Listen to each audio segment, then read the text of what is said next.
Today we move on to Chapter 2, the religion of evolution. It has long been my contention that evolution is just another religion. There is no empirical evidence to back it up, so it is certainly not a part of science. The evolutionists say that man made God instead of God making man. Who is right?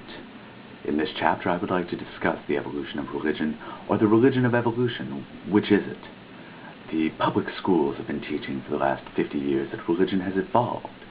We have been taught that man started off believing in many gods, worshipping the rocks, stars, etc., the caveman philosophy, and that he gradually developed monotheism, the belief in one God. Yet archaeology seems to tell us that just the opposite is true. It tells us that man has always been a monotheist and worshipped one God. All of the ancient cultures seem to teach us just the opposite of what we are taught in our public schools today. Religion has not evolved. Man did not create God. God created man.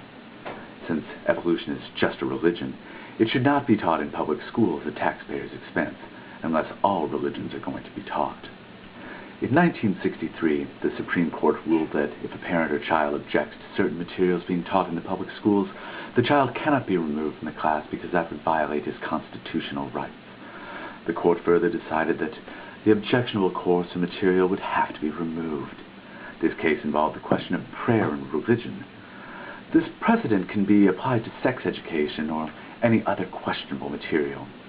The ruling also said that no government building or facility may be used to commit inhibitions or hostilities to godly religion. There may be some reading this who may remember when prayer was taken out of the public school system. I was only in the 5th grade and did not understand what was going on. Madeline Murray O'Hare did not want her son made to pray in public school. She said that it was objectionable to her. She claimed it was an obvious case of the government advancing a religion at the taxpayer's expense. She was very successful in getting prayer taken out of the public school system. Of course, I don't like what Madeline Murray O'Hare stands for, or what she did, but it does bring up an interesting point. If evolution is just a religion, then it should also be taken out of the public schools. I would like to see some legal action taken to get evolution taken out of the public school system on the grounds that it is just a religion. The first step is to approach the school board and request that they remove the objectionable materials. Step 2 is to go to the people who supply the funds for the school, the county commission. Step 3 is to take the issue to court. There are basically 4 options in this issue. The first option is to teach evolution only and ignore creation or any other theories of the origin of the earth.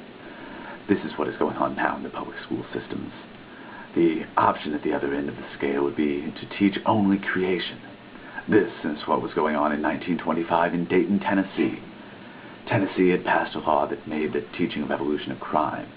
A young biology teacher in the small town of Dayton was encouraged to create a test case by teaching evolution in spite of the law. The teacher was arrested and tried. The now famous atheist lawyer Clarence Darrow came in his defense for the side of the teacher and evolution. Darrow said that it was unfair to teach only one side of the issue. He said that it was the height of bigotry to prevent students from learning both sides of this issue. Even though Darrow lost the case and the teacher was fined $100, his plea for equal treatment was heeded. Slowly, the schools began to teach the theory of evolution with the truth of creation. We are now at the other end of the spectrum. The tides have totally shifted and we are now teaching only evolution. This is Scopes in reverse. The same bigotry they now objected against they now condone since the tables are turned. Even though they can, most public school teachers don't mention creation. They have been told that it is against the law to talk about creation because it is a religious subject. Evolution is religious also. There are 2 middle ground options available in this issue. The first would be to teach both evolution and creation in the public school classrooms. This was passed as law in the state of Louisiana, but was never enforced because people contested that law. This was contested because the idea of creation has religious connotations, and therefore they contested it should not be taught in the public school system. They immediately claimed the separation of church and state. This ideal is not found in the Constitution, and it is found in Jefferson's writings. Even if this is true, the courts decided that teachers have the right to give any number of theories on the origin of the earth.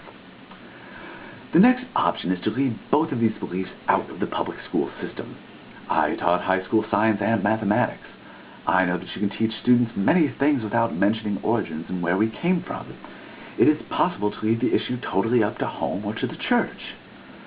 The public school system is right now causing option number 1, teaching dogmatically evolution.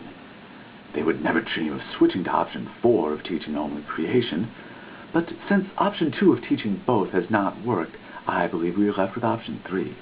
I believe we should just leave both beliefs out of the public school system. Madeline Murray O'Hare had a very valid point. It is not right to use tax dollars to promote religion, any religion, in the public school system. When we continue, part 2 in the religion of evolution.